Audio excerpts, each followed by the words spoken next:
What's going on, guys? Welcome back to the channel. Today's video is Tuesday, March 11th, and we're all less than a week away, right, from Selection Sunday. So just a few more times, we're all going to go to sleep, we're going to wake up, and then finally, come Sunday, we're all going to have the television up or whatever you guys watch it on, and just game by game, the games are going to pop up on the screen. We're going to get our bracket. You'll have your pen and your paper out, and you're like, yeah, that's a good game. I don't know. Yeah, that's a great game. I don't know. That'll be fun to watch. Wow, that team plays that team. That's an upset. Start, circle it, get ready to play the money line. Betting in March is a little bit different. We don't just take the points. I make that an emphasis, right, to go with the cheap money lines and take the points for regular season betting.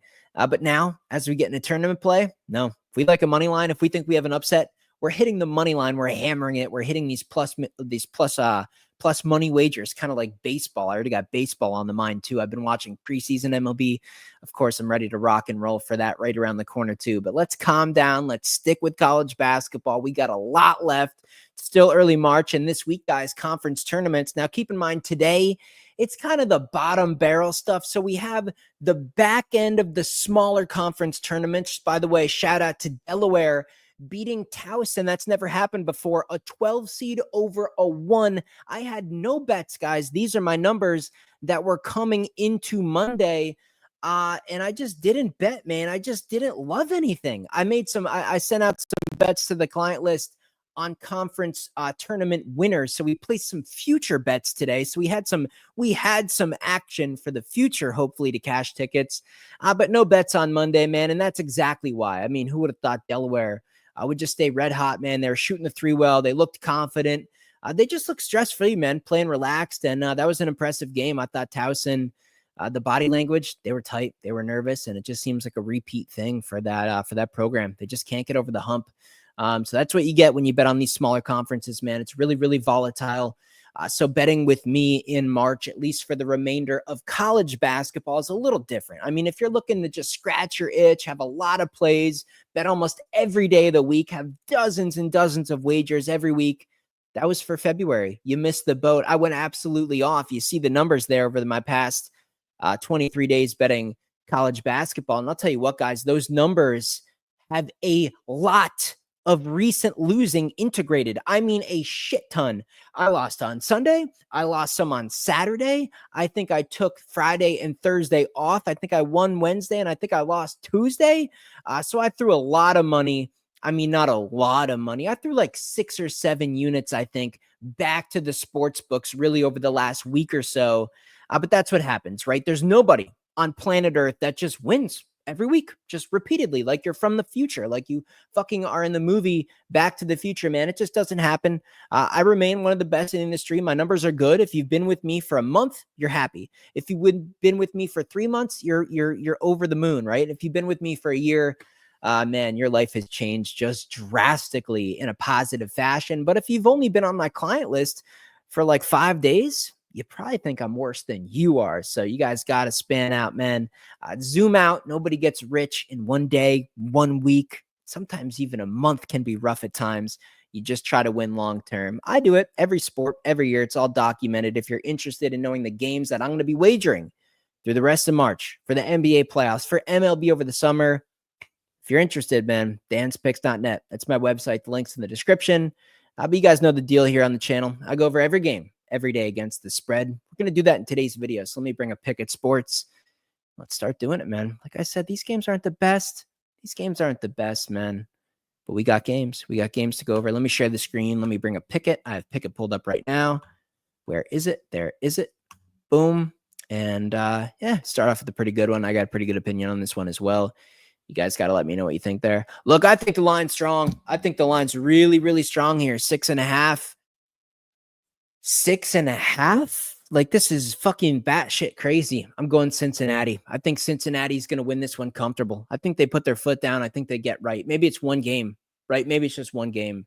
But I think this game screams Cincinnati. These teams just played. Oklahoma State was the side. I regret not betting it there. I've talked all year how I generally like Cincinnati playing against better teams when they're an underdog. Like, I would rather have them play like an Arizona, like catching points, or playing a Houston, catching a lot of points. Like, I would rather bet them in that scenario. I just think this is a Cincy spot. I'm going to go ahead and lay the 6.5. I think Oklahoma State will be a very, very public underdog. Pitt Notre Dame, toss-up game, but I'm gonna go with I'm gonna go Pitt here. I'm gonna lay the reasonable number. Notre Dame, they've actually looked like okay recently at times, but it's really been like one or two players. I think if Pitt has at least a decent game plan, they're just the better roster for this year. So I'm going to go Pitt here. And, it takes a lot of courage for me to say that being a West Virginia alumni, man. I would talk shit. I would bet against. I would do anything against Pitt anytime I could. I'm going to go with Pitt here. Alabama, A&M, and Grambling. I'm going to go ahead and take the 5.5. Colorado, TCU. I think it's a TCU spot. Hard to beat someone multiple times. I don't know. Maybe you could argue Colorado has a little bit more talent, but Jamie Dixon, rallied the troops. Let's get this one in the win column. I'm going to look at TCU on the money line in this one. I'm not going to lay a 1.5. I'll just go with the -125 on the money line. Cal, VTech. I'm going to look at Cal. Virginia Tech's just god-awful. Cal money line.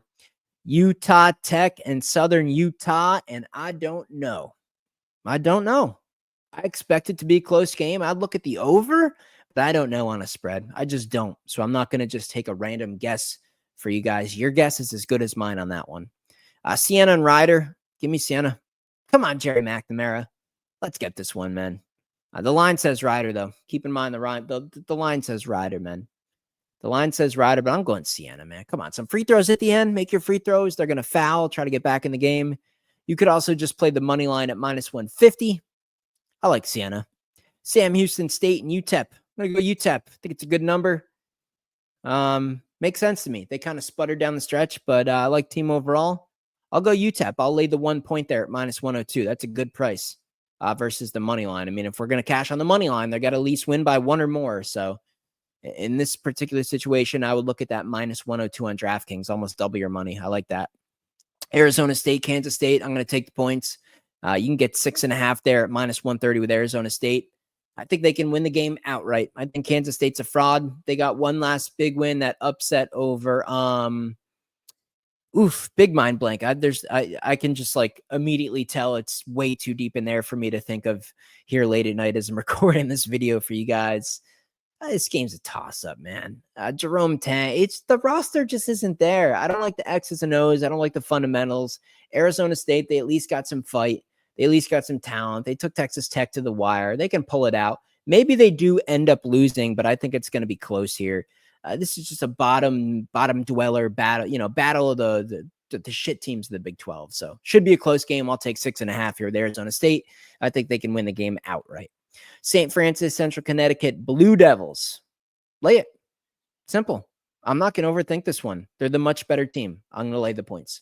Syracuse and Florida State. I think the wrong team's favored. Give me the orange. There's a couple players on Cuse that I like. We had a big emotional ending with the coach and the career there down at Florida State. I don't like the spot at all. No, thank you. I like Syracuse to win this game outright. So, of course, you're going to give me 3.5 points. Sounds good. I'll take it.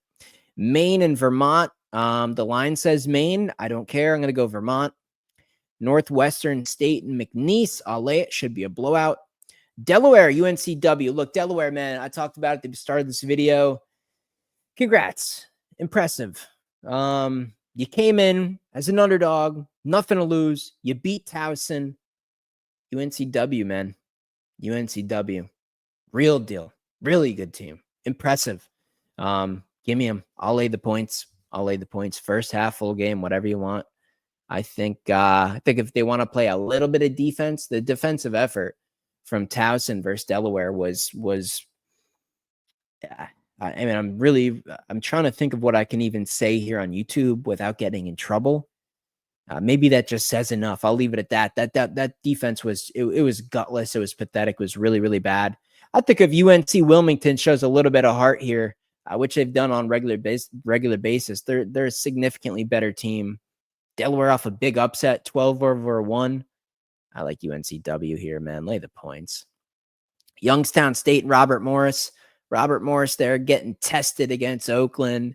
Good game. I watched it. I watch all these games, by the way. I know I don't bet them on the bad days or days where I don't love bets. People on my client list will text me. They'll text me in the afternoon. They're like, dude, do we have bets today? What are we doing? What are the bets? What are we betting on? I'm not betting on shitty days. Sorry, I don't force action. I bet a shit ton in February. Now it's in March, man. I'm going to be picking my spot. So If you want to win over like 4 days, a week, 2 weeks, a month, if you want to be significantly in profit, then okay, sounds good. Join the team. If you want to sign up and expect to just like put like whatever money you have available on my picks like every day, yeah, there's days I'm not going to bet at all if I don't like anything. I'm not forcing anything, right? There's no gun to my head. There's no gun to your head. You should not be just betting every day just because like, well, it's the fucking nighttime. Let me get on my phone, scroll through these games, and I'll look up Dan's Rant's opinion on YouTube, and I'll look up Pick Dog's opinion on YouTube, and I'll Google a couple articles, and I'll look up maybe like 1 or 2 trends, and I'll put it all together and just like make my best choice. And like, let's risk it. Let's give it a try. Dan said this, and someone on, Ron said this on Pick Dogs, and this article says this, and there's a 10-year trend. So I'm going to take a stab at it. If I don't love these games, guys, I'm not going to bet. So today, yeah, I do think I have 1 or 2 spots that I like. But just in general, man, just forewarning, if you're on my client list in the course of March, man, there's days where, I might just not bet. Once we get in NBA playoffs, MLB, yeah, right back to full volume. Every day, lots of bets, standard 1 unit, win a shit ton of money, regular shit. But it's March, man. I'm going to be picking my spots, but the spots that I like, especially for the first, second round of the tournament with all those fucking games, I'm going to have some huge plays, 5, 6, 10 units, shit like that. So buckle your seatbelt up, man. The volume might be down, but the spots are going to be up. When I find a spot where I know we have a hammer spot, we're going to fucking hammer it. So I think that's a lot of value just to say that. But Youngstown State, Robert Morris. Yeah, give me Robert Morris. Were they fortunate to get by Oakland, or did they show some grit getting the win? I'm going to go with Robert Morris here. Lay the 3. Fairfield, Sacred Heart. Give me Fairfield and the points. Prairie View, Florida A&M. I'm going to go A&M. Lay it. Florida International, Western Kentucky. I'm going to go ahead and take the points there. Albany, catching 10 against Bryant. I don't think it's quite enough. I'm going to lay it. Montana State, Northern Colorado. I will lay it there as well. Gonzaga and St. Mary's. Gonzaga -3 to win the West Coast Conference. Imagine that. -150 on the money line. Well, that's exactly where the odds makers thought it would be. In fact, coming into yesterday, if you wanted to bet on Gonzaga to simply win the tournament, well, it was -140. So it's a little bit better to get on in on Gonzaga and not have to worry about covering a point spread in this game and just needing the money line.